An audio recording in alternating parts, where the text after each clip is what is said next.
नमस्कार मित्रांनो, माझे नाव कार्तिक महेश बिचवार आहे. मी एक पुस्तक वाचले आहे. त्याचे नाव आहे पारितोषिक. या पुस्तकाचे लेखक आहे रमेश के. महाल. या पुस्तकाची किंमत आहे 60 रुपये. या पुस्तकामध्ये पारितोषिकाविषयी खूप अशी माहिती आहे. हे पुस्तक तुम्हाला पाहिजे असेल तर तुम्ही जाधव सर यांना भेटावे. या पुस्तकामध्ये मला अशा काही माहिती मिळाली की ज्या पारितोषिक म्हणजेच ज्या विजेत्या होत्या, अशा काही मला गोष्टी मला माहीत झाल्या. या पुस्तकामध्ये खूप छान छान अशा पारितोषिकाविषयी गोष्टी आहेत. त्यामधील पहिली एक गोष्ट आहे जी बहादर जोम या इंग्लंड व फ्रान्स यांच्यामधील जोरदार युद्ध चालू होता. इंग्लंडचे शासक फ्रान्सचे आपल्या राज्याचा एक भाग आहे असे मानित होते. त्यामुळे त्यांना आपली सेना फ्रान्सचा ताबा मिळवण्यासाठी पाठवली होती. फ्रेंच सोन्याचे इंग्रज सोन्याला तोंड दिले,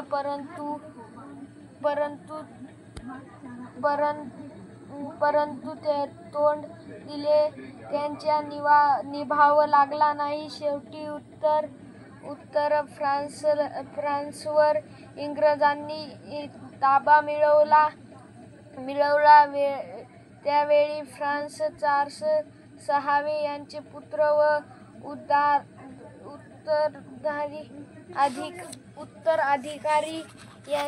उत्तराधिकारी हे युवराज चार्ल्स आणि इंग्लंडचा राजा हेन्री सहावे यांचे फ्रान्स संबंधित वाद चालू होते.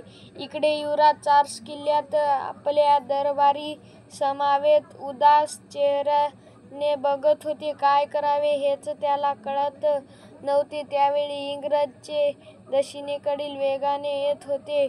त्यांनी ओरडला आम्हाला वेढा घातला होता. तेव्हा चार्ल्स म्हणाला, जर इंग्रज ओरलेवर ताबा मिळविला तर सर्व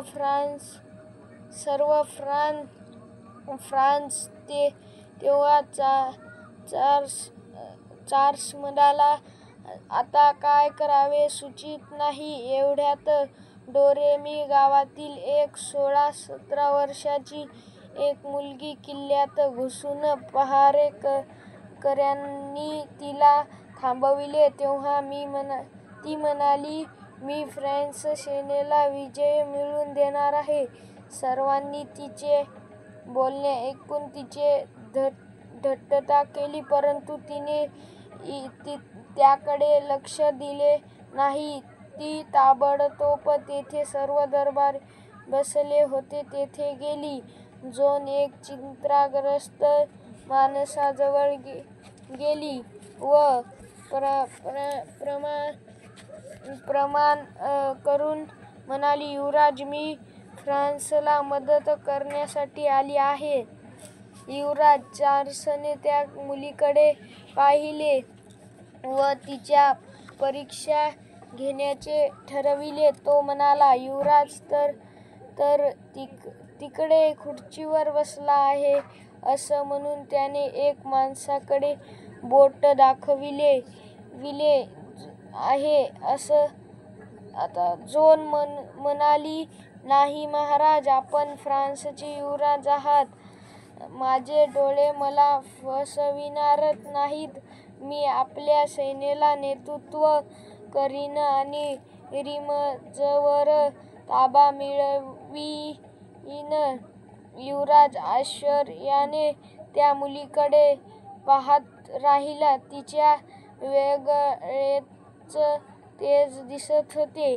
जो म्हणाली, मी प्रथम इंग्रजांनी घातलेला वेढा मोडून काढणार आहे. दरबारीमध्ये कुजबुज चालू होती. युवराजाने अगदी साधे कपडे घातले होते, तरी त्या मुलीने युवराजाला कसे ओळखले हे त्यांना समजलेच नव्हते. हळूहळू संपूर्ण सीनामध्ये मध्ये जोनची चर्चा होऊ लागली. अशा या धाडसी मुलीला पाहण्यासाठी लोक बेचैन झाले होते.